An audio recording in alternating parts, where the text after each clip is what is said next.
Hi, I'm Jeremy Blowers, Executive Director of the Ontario Regiment RCAC Museum in Oshawa, Ontario, Canada. Our museum is now open, but we wanted to give you a closer look in this series at the individual vehicles in our collection. Being North America's largest museum collection of operational historical military vehicles, everything you're going to see in this series is a running vehicle. No static displays, no monuments. That's what makes our museum unique in comparison to other museums around the world and also in North America. So we're gonna have some of our vehicle experts take you through just a small selection.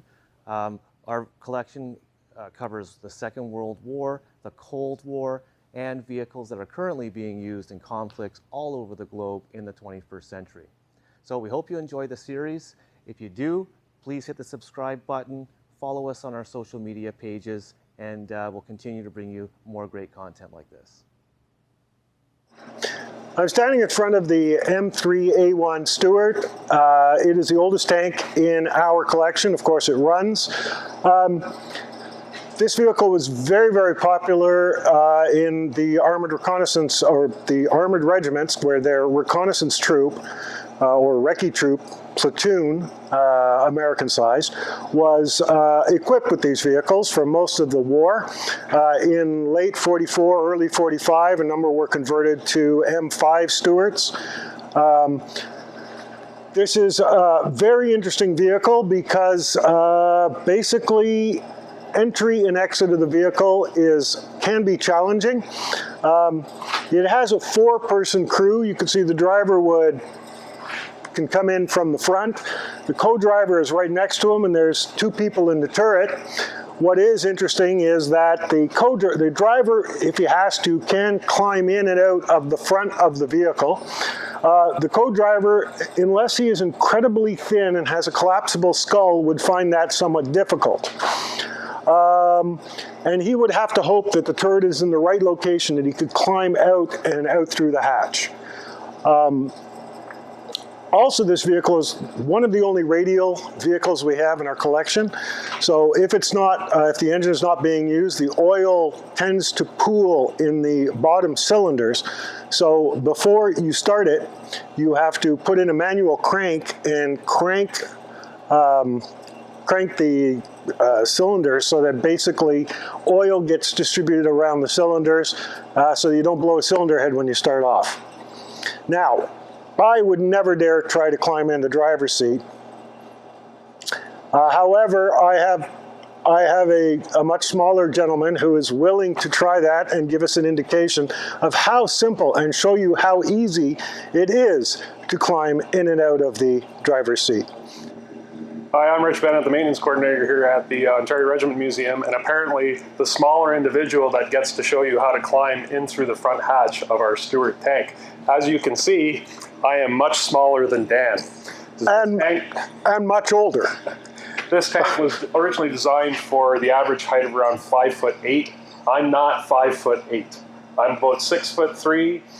Guys operating these tanks for about 150 pounds. I'm not 150 pounds, I'm about 220. So it's a little bit of a challenge for me to get into a tank, but not impossible. Normally people would be going in through the top hatches of the tank. The top hatches of the tank are small.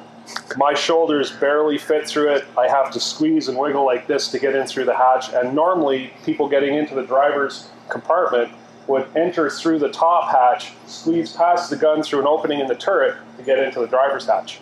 The way that I'm going to do it is to show you the way that we normally do it, which is a little bit easier for some of us individuals to get into because we don't have to go through the confined spaces of the turret. So here we go.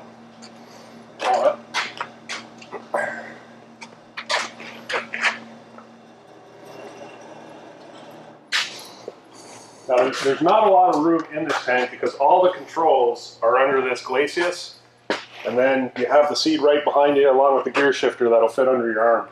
So going forward,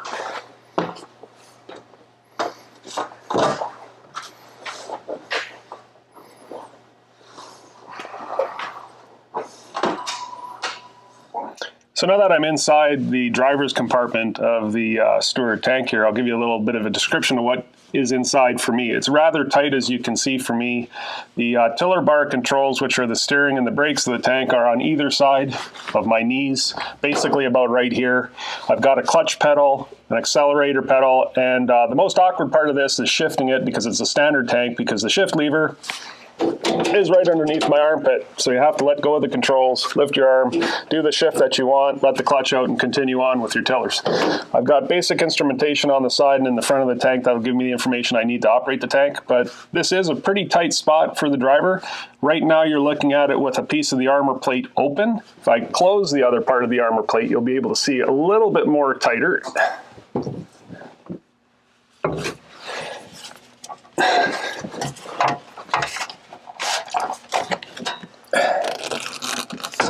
So that's with the armor installed over top of the driver. The only other thing to come down would be the sight block here, and that would provide the last piece of additional armor protection for the driver. Co-driver's got the same thing. As you can see, the co-driver would be in about the same spot, or I should say the bow plane gunner in the same spot. It's really tight, so there's very, very little room in a small tank like this, but the bonus for this being a reconnaissance tank is very quickly, so you can get away and run pretty fast if you had to.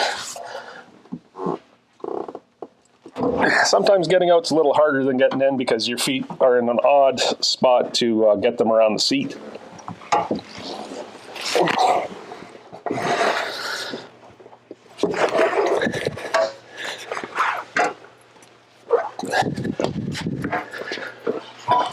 And there you have it, in and out of the Stuart tank with a large individual. As Dan was talking, for the Stuart tank, it's got a radial engine, and we need to crank it over manually to clear the oil out of the bottom cylinders before we start it. Part of our process in starting these vehicles is called a first braid, where we'll check basic fluids, make sure it's operationally ready. In this case with the Stuart, you have to have a CO2 fire extinguisher handy because they have been known to catch fire because they are gasoline engines. So in order to manually crank the engine over, we have a crank rod that's stored on the back of the tank.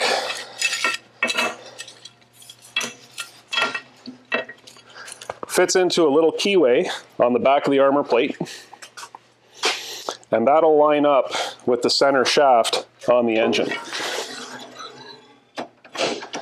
And then just as much, just cranking.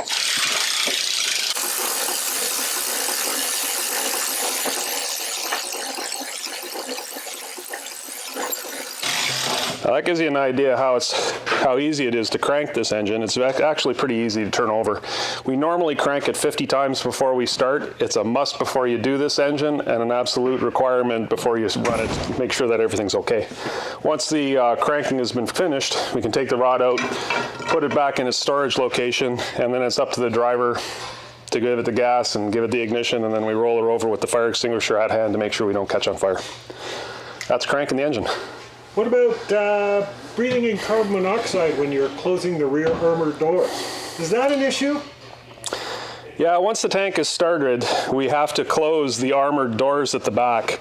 Now normally those doors are held closed with bolts. In our case, we've manufactured a little device to hold the doors closed so that we can minimize our time and our exposure to carbon monoxide and noise when we're trying to close these. And because we're in these quite frequently, we don't want to make it any harder than it has to be to keep the doors closed. If it were under battle conditions, you'd have these closed, bolted tight, and the only time you'd have it open is for first braids and maintenance checks or routine maintenance. But for us here, our little steel tubing does the trick, gets us in and out fast, and stops our exposure to the exhaust that's coming right down here in your face and the noise of the engine.